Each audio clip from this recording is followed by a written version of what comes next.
Building your own home generator system can cost far less than most people expect. But it can also become surprisingly expensive if the system is poorly planned. Many people begin researching backup power or small home energy systems with the same simple question: how much will it actually cost? The answer depends on something most beginners overlook. The price of a home generator system is not determined by a single piece of equipment. It depends on the entire structure of the system, the generator itself, the supporting components, and how the electricity will be used. Understanding these factors makes the cost much easier to estimate. Interest in home backup power has grown quickly in recent years. Power outages, rising electricity costs, and concerns about grid reliability have pushed more homeowners to explore ways to generate electricity themselves. Some people want a simple emergency backup. Others want a system that can support parts of their home during outages. And some are interested in combining generators with solar panels or battery storage. Because these goals are different, the cost of a generator system can vary widely. The biggest mistake people make is assuming the generator itself is the entire system. In reality, the generator is only one part of the setup. A basic home generator system typically includes several key components. The generator produces electricity. A transfer switch controls how power flows to the home. Electrical wiring connects the system safely. And in some setups, batteries or inverters may be added. Each of these pieces contributes to the total cost. Let's start with the generator itself. Small portable generators are often the most affordable entry point. These units typically produce between 2,000 and 5,000 watts of power, which is enough to run essential appliances like a refrigerator, lights, and phone chargers. Generators in this category often cost between a few hundred and around $1,000 depending on size and build quality. Larger portable generators capable of producing more power can cost more. These may support additional appliances such as microwaves or small air conditioners. However, even these systems usually remain far less expensive than permanent standby generators. Permanent standby generators are a completely different category. These systems are installed outside the home and automatically start when the power goes out. They can often run an entire house,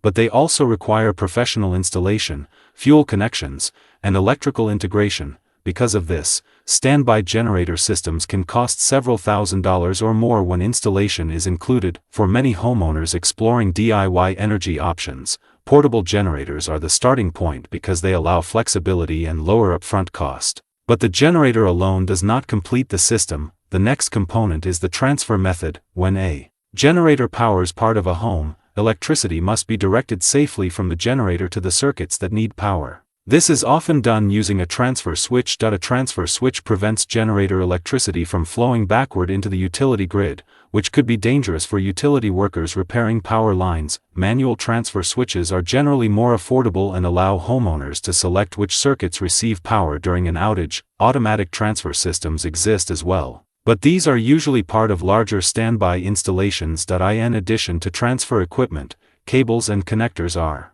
necessary to carry electricity from the generator to the system. These components are relatively small compared to the generator itself, but they still add to the total project cost. Another cost factor people sometimes overlook is fuel. Generators typically run on gasoline, propane, or diesel. Each fuel type has advantages and trade-offs related to storage, cost, and efficiency. For example, gasoline generators are widely available but require fresh fuel for reliable operation. Propane can be stored longer and burns cleaner, but propane tanks add additional equipment costs. Fuel planning becomes especially important for people who expect to rely on a generator during extended outages. Some homeowners also choose to integrate batteries into their systems. Batteries allow electricity to be stored temporarily and used when the generator is not running. This can reduce noise, save fuel, and provide a more stable power supply for sensitive electronics. However, adding batteries increases system complexity and cost. For someone building a simple emergency backup system, batteries may not be necessary, but for those interested in hybrid energy systems where generators work alongside solar panels or other power sources, batteries often play a larger role. Once these components are considered together, a realistic picture of total system cost begins to emerge. A very basic portable generator setup might only require the generator and extension cords to power essential appliances directly. A slightly more advanced setup might include a manual transfer switch and dedicated wiring to selected circuits in the home. More complex systems might integrate generators, battery storage, and renewable energy sources. Each step increases both capability and cost, but the most important insight is that cost should always be guided by actual power needs. Many homeowners initially believe they need a large system capable of running every device in their home. In reality, most outages can be managed by powering only the most important appliances, refrigeration, lighting, communication devices, and perhaps a few kitchen appliances often represent the core needs during an emergency. Once people focus on these essential loads, the required generator size often becomes much smaller than expected,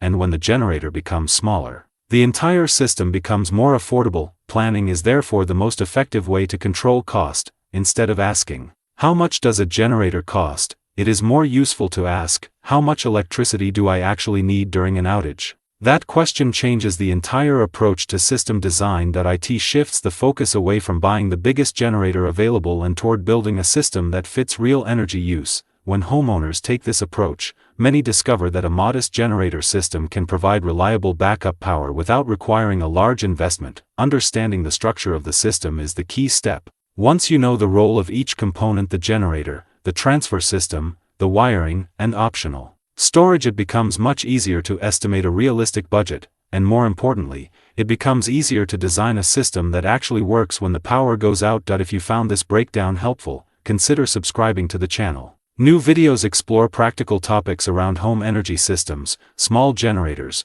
and realistic approaches to backup power. And if you want to study how small home energy setups are structured, including how generators, batteries, and other components connect together, there is a useful resource linked in the description that outlines the basic framework used in many DIY systems. Reviewing that overview can help you understand the components and plan a system that matches your real power needs. Before starting a project,